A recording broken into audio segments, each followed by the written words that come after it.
നമ്മൾ അവസാനമായിട്ട് കേട്ടത് जो लास्ट में सुना था ഒരു ഡോണറും ഒരു ബെനിഫിഷ്യറുമാണ്.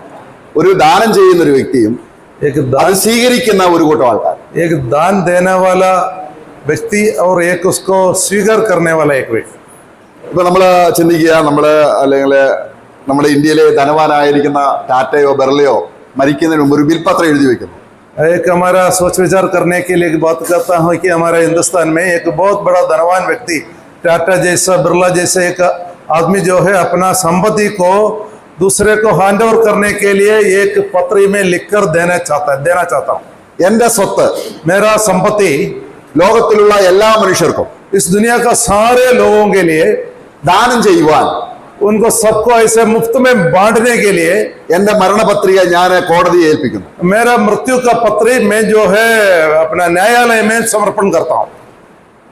അങ്ങനെ ഒരു ബിൽപത്രം ഉണ്ടാക്കിയാൽ ऐसा एक नियम बनाने से നമുക്ക് ഓരോരുത്തർക്കും എത്ര രൂപ കിട്ടും?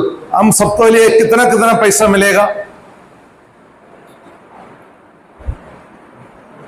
ഞാൻ അസ്യൂം ലോകത്തിലുള്ള എല്ലാ മനുഷ്യർക്കും हर एक इस दुनिया का हर एक व्यक्ति के लिए അത് ജീവിച്ചിരുന്നതും ഇന്നുള്ളതും മരിച്ചുപോയതുമായ ആൾക്കാർക്കാണ് ദാനം ചെയ്യേണ്ടത്. കാരണം മനുഷ്യജാതിക്ക് വേണ്ടി ദാനം ചെയ്യുക. वो जो पिछले जन्म लिया हुआ मरे हुए लोग, अभी जिंदा रहने वाले लोग, अभी आने वाला पीढ़ी के लिए सबके लिए बराबर मिलने का जैसा ये नियम मैं लिखकर दे रहा हूँ. അങ്ങനെയാണെങ്കിൽ ഒരു ഇന്ത്യക്കാരന് നമുക്ക് എത്ര പൈസ കിട്ടും? ऐसा अगर उसने उस नियम में लिखकर रखा हुआ उसका संपत्ति हर एक व्यक्ति को कितना कितना तक मिल सकता है? എത്ര കിട്ടും? ലോകത്തിലുള്ള മനുഷ്യർക്ക് അത് ദാനം ചെയ്യാൻ സഫീഷ്യന്റ് അല്ല. പിന്നെയും ആൾക്കാർ തന്റെ ദാനം പകുതി എത്ര ദാനം ചെയ്താലും ലഭിക്കാതെ വേണം. സ്കാർസിറ്റി നിലനിൽക്കുന്ന ഒരു ദാനം മാത്രമേ മനുഷ്യന് ചെയ്യാൻ കഴിയൂ. ये इतना भी उसका संपत्ति होने के बाद भी इतना लोगों को अगर बांटना है तो वो पूरा नहीं हो सकता, फिर भी जो है उसमें कमी रहेगा. എന്നാൽ ധനവാനായ ഒരു മനുഷ്യൻ ഇവിടെ ഭൂമിയിൽ ജീവിക്കുകയാണ്. एक धनवान व्यक्ति इस धरती पे जी रहा है. അവൻ പറയുകയാണ്, वो बताता है ഞാൻ എന്റെ ജീവൻ मेरा जीवन ഞാൻ മരിച്ചതിന് ശേഷം ചിലർക്ക് കിട്ടണം എന്ന് എഴുതി വെക്കുകയാണ്. मेरा मृत्यु के बाद कुछ लोगों को उसको प्राप्त करने के लिए मैं नियम लिखकर रख रहा हूँ. എന്നാൽ അത് എല്ലാവർക്കും കൊടുക്കാൻ സഫീഷ്യന്റ് ആണ്. वो सबको मिलने के लिए पूरा है. എല്ലാവർക്കും കൊടുക്കാൻ സഫീഷ്യന്റ് ആണ്. वो सब लोगों के लिए देने के लिए वो पूरा हो सकता है. പക്ഷെ ആ ഇച്ഛിച്ചു വരുന്നോ അവർക്ക് മാത്രമേ അത് ലഭ്യമാകുകയുള്ളൂ. लेकिन जो उसको प्राप्त करने के लिए मंजूर है उसको मिलेगा. പാപക്ഷമയാണെങ്കിലും वो पाप का क्षमा हो, നിത്യജീവനാണെങ്കിലും अनंत जीवन हो, നമ്മുടെ പേര് സ്വർഗത്തിൽ എഴുതുന്ന കാര്യമാണെങ്കിലും हमारा नाम जो है जीव ग्रंथ में लिखने के बारे में हो, യേശു ക്രിസ്തു മരിക്കുന്നതിന് മുമ്പ് പറഞ്ഞിട്ടിരിക്കുന്ന തന്റെ അവകാശത്താണ്, തന്റേതായിരിക്കുന്ന മരണപത്രികയാണ്. प्रभु यीशु मसीह मृत्यु से पहले लिखा हुआ एक मृत्यु होने से पहले लिखा हुआ एक पत्री है, वो नियम है. അത് ലോകത്തിലുള്ള എല്ലാ മനുഷ്യർക്കും സഫീഷ്യന്റ് ആണോ? वो ये सारे संसार के लोगों के लिए पूरा हो जाता है क्या? Praise the Lord. Praise the Lord. അങ്ങനെ ഒരു ദാതാവിന്റെ കാര്യമാണ് നമ്മൾ ഈ പഴയതും പുതിയതും തമ്മിലുള്ള കാര്യം നമ്മൾ മനസ്സിലാക്കുന്നത്. जे ऐसा एक मुफ्त में सबको बांटने के वाला एक संपत्ति का नियम जो पुराना नियम और नया नियम में दोनों में उसमें सूचना दिया हुआ. അപ്പൊ പഴയ നിയമത്തിൽ അത് ഒരു ചിത്രങ്ങൾ എന്നതുപോലെ മനുഷ്യ ദൃഷ്ടിക്ക് ബോധ്യമാകുന്ന രീതിയിൽ അത് വെളിപ്പെടുത്തുകയാണ് പഴയ നിയമം ചെയ്യുന്നത്. जो पुराना नियम में एक छाया का तौर पर वो हमारा को समझ में आने का जैसा एक छुपा हुआ उस बातों को पुराना नियम में लिखा है. നമുക്ക് ഒരു വാക്യം വായിക്കാം. हम एक बात पढ़ेंगे. അതായത് പുറപ്പാട് പുസ്തകം 28-ാം അധ്യായം, जो निर्गमन नामक का पुस्तक का 28वां अध्याय, അതിലെ 2-ാം വാക്യത്തിൽ വായിക്കുകയാണ്. उसका दूसरा आयत में ऐसे लिखा है 28:2 28 का 2. ആ ആ ആ ആ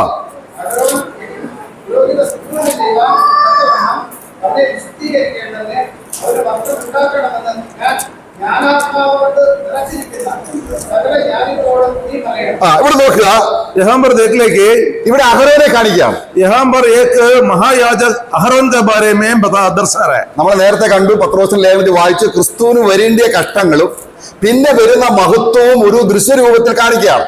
जो हमने पतरस के लिखित पत्र में पढ़ा था है कि यीशु मसीह को आने वाला कष्ट के बारे में, उसके बाद वो महिमा में कैसे प्रवेश करता है, उसके बारे में हम जो है उसका एक चित्र वहां पर पढ़ा है. അപ്പൊ ഇവിടെ ഈ മഹാപ്രഭുവിനെ എടുത്തു കാണിച്ചുകൊണ്ട് ദൈവാത്മാവ് വെളിപ്പെടുത്തുന്നത് യേശുവിന്റെ കഷ്ടതയാണോ യേശുവിന് വരാൻ പോകുന്ന മഹത്വമാണോ? यहाँ पर जो है एक महायाजक का कैसा दर्शन दे रहा है कि यीशु मसीह का आने वाला कष्ट के बारे में है या उसका महिमा के बारे में है. വരാൻ പോകുന്ന മഹത്വമാണ് അല്ലെ? അത് എന്തൊക്കെ വേണം? वो आने वाला महिमा के बारे में दर्शाता है. 4 വാക്യത്തിലുണ്ട്. उसका 4 आयत में ऐसे लिखा है. ആ ആ ആ ആ ആ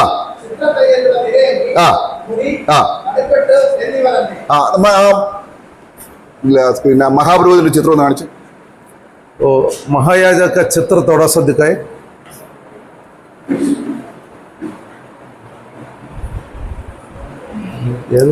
ഇവിടെ ഈ ലൈറ്റ് വേണേ ഓപ്പൺ. ഓക്കെ പേജിലുണ്ട്. पेज नंबर 20 में इसको आपका सामने जो दिया हुआ है उस किताब के अंदर. അവിടെ എല്ലാരും കണ്ടതില്ലേ? ഓക്കെ, हम सभी का हाथ में है, वो देख सकते. എല്ലാരും കണ്ടോ? ഇതെന്താ കാണിക്കുന്നു? ये क्या दर्शाता है? മഹാപുരോഹിതൻ. അത് ആരുടെ മഹത്വത്തിന് വേണ്ടിയാണ്?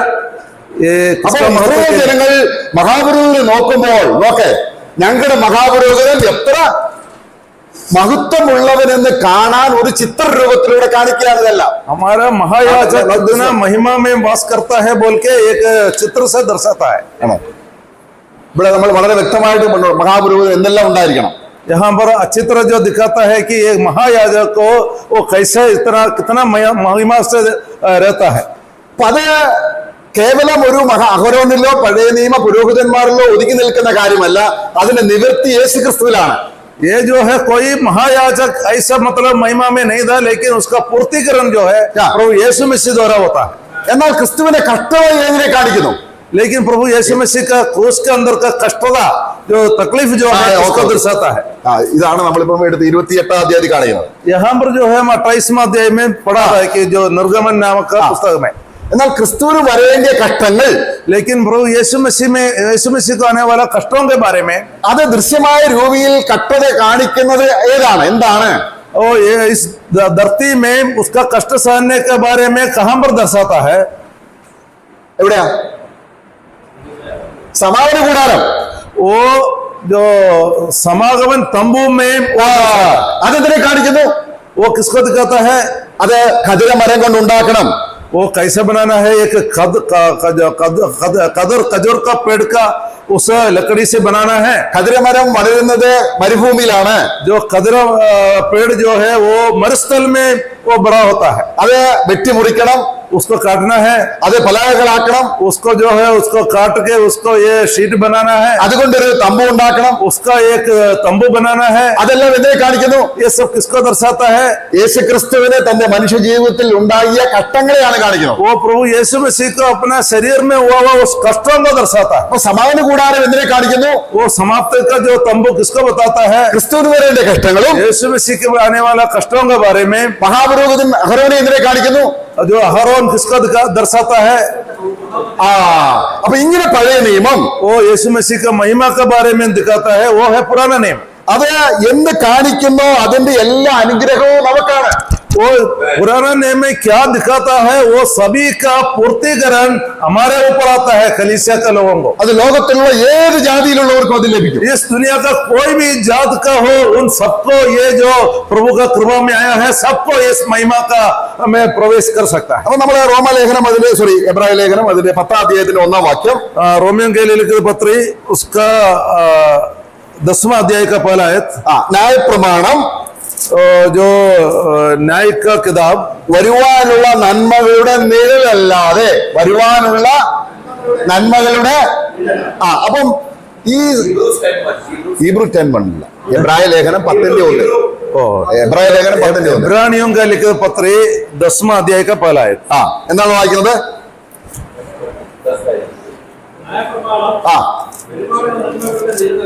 അപ്പം വരുവാനുള്ള നന്മയിൽ എന്തൊക്കെയുണ്ട്? സമാഗമന കൂടാരമുണ്ട്, മഹാപുരോഹിതന്റെ മഹത്വം വെളിപ്പെടുത്തുന്നുണ്ട്.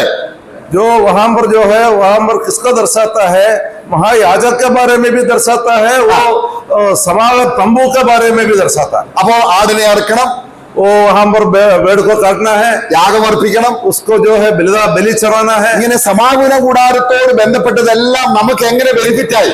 जो ये समागमन का उस तंबू के बारे में लिखा हुआ सारे बातों को हमारे जिंदगी में कैसे हम उसको प्राप्त किया है, അതാണ് നമ്മൾ പുതിയ നിയമസഭ അതിന്റെ അർത്ഥത്തിൽ ഗ്രഹിച്ച് സന്തോഷിച്ച് ദൈവത്തിന്റെ മക്കളായി അനുഗ്രഹം പ്രാപിക്കുന്നതാണ് പുതിയ നിയമസഭ. जो नया नियम का कलीसिया वो है कि जो पुराना नियम का सारे बातों हमारे जिंदगी में कैसे पूरा होता है, इसके बारे में सोच के प्रभु में खुशी होकर प्रभु को आराधना करना वही है जो नया नियम का आराधना। ടാബർനാക്കിൾ എന്താണ്? യേശുവിന് വരേണ്ടിയ ഘട്ടങ്ങളും प्रभु यीशु मसीह को आने वाला कष्टों के बारे में മഹാപുരോഹിതനെ കാണിക്കുന്നു. महायाजक को जो दर्शाता है वो प्रभु का महिमा को दर्शाता അപ്പൊ നമ്മൾ 10ാം അധ്യായത്തിന്റെ 1ാം വാക്യത്തിൽ വായിച്ചത് है। अभी हमने जो पढ़ा था 10वां अध्याय का पहला आयत, ഈ യാഗങ്ങളും അതിനോട് ചേർന്ന കാര്യങ്ങളെല്ലാം ടാബർനാക്കിളോട് ബന്ധപ്പെട്ടതാണ്. हाँ ये जो मतलब जो हमने पढ़ा था ये सब जो है जो तंबू के बारे में और जो महायाजक के बारे में जो पढ़ा था ये सब जो है यीशु मसीह का कष्टों को बाद में उनका महिमा का दर्शाता है। ഇനി 9ാം അധ്യായം ഇബ്രായ ലേഖനം 9ാം അധ്യായത്തിൽ 11ാം വാക്യം വായിക്കും. पुरानियों के लिए लिखित पत्र 9वां अध्याय का 11वां आयत पढ़ेंगे। ക്രിസ്തുവോ प्रभु ആണോ വരുവാനുള്ള നന്മകളുടെ മഹാപുരോഹിതൻ.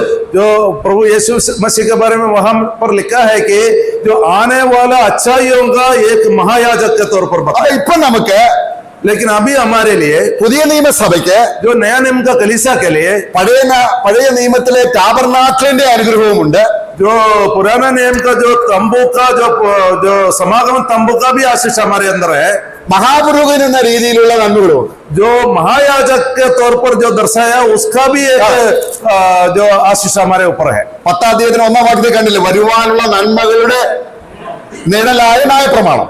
जो हमने 10वां अध्याय का पहला आयत में देखा, आने वाला अच्छाइयों का एक छाया है वो जो तंबू और महायाजक के बारे में हमने वहां देखा। 9ാം വാക്യത്തിൽ വായിച്ചത് അല്ലെ, പഴയ നിയമത്തിൽ വായിച്ചത് അത് ടാബർനാക്കിൾ മാത്രമാണ്. 10ാം അധ്യായത്തിന് 1ാം വാക്യത്തിൽ ടാബർനാക്കിൾ വരാനുള്ള നന്മകളുടെ അനുഗ്രഹം ടാബർനാക്കിളോടുള്ള ബന്ധത്തിൽ എങ്ങനെയാണോ ഘട്ടവും ഇതിലുള്ള वो जो पुराना नियम में जो हमने पढ़ा था कि जो समागम तंबू का उसका एक छाया जो है हमको नया नियम में हमको मिलने वाला आशीषों के बारे में। 9ാം അധ്യായത്തിന്റെ 11ാം വാക്യത്തിൽ വായിച്ചത് 9वां अध्याय का 11वां आयत में हमने जो पढ़ा था इब्रानियों के लिए लिखित पत्र। അപ്പം ഈ യേശു മഹാപുരോഹിതനായിരിക്കുന്നെങ്കിൽ अगर यीशु मसीह हमारा महायाजक होने से ആർക്കാണ് ബെനിഫിറ്റ്? किसका फायदा है? സഭയെന്ന് പറയുമ്പോൾ എല്ലാവർക്കും അത് ദാനം ചെയ്തിരിക്കുക. जो कलीसिया बोलने से सबके लिए वो मुफ्त में दिया गया है, दान दिया है।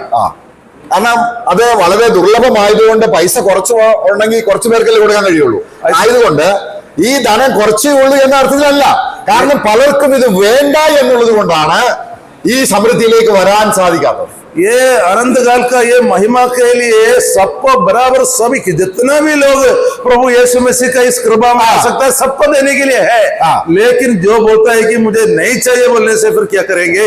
लेकिन जितने भी लोग आए हैं सबको देने के लिए प्रभु के पास कम नहीं है। നമ്മൾ കുറച്ചുപേര് മാത്രമേ ഇത് മനസ്സിലാക്കുന്നുള്ളൂ എന്നത് കുറച്ച് പൈസയെ ധനമേ ഉള്ളൂ എന്നാണോ? इसका मतलब क्या है कि हम थोड़ा लोग ही इसके बारे में जानता है इसलिए प्रभु के पास कुछ कमी है क्या? ऐसा പേര് വന്നാലും कितने भी लोग इस दुनिया के अंदर जो मर गए हैं जो जिंदा आने वाले हैं सभी आने से भी देने के लिए प्रभु के पास है। ദാഹിക്കുന്നവരെല്ലാം വരട്ടെ എന്നാണ് प्रभु कहता है कि जो आदमी प्यासा है सब लोग आ जाओ बोल के कहता है। അപ്പോൾ ആ മഹിമാധനത്തിന്റെ അനുഗ്രഹം മുഴുവനും പുതിയ നിയമ കലവറയിലേക്ക് ദൈവത്തിന്റെ ആത്മാവ് കൊണ്ടുവന്ന് അതിന്റെ അനുഗ്രഹം പ്രാപിക്കാനായിട്ട് നമ്മളെ വിളിച്ചിരിക്കുക. जो ये जो है प्रभु का इस बहुत बड़ा महिमा का धन जो है सभी को देने के लिए सभी को प्राप्त करने के लिए प्रभु सबको बुलाया।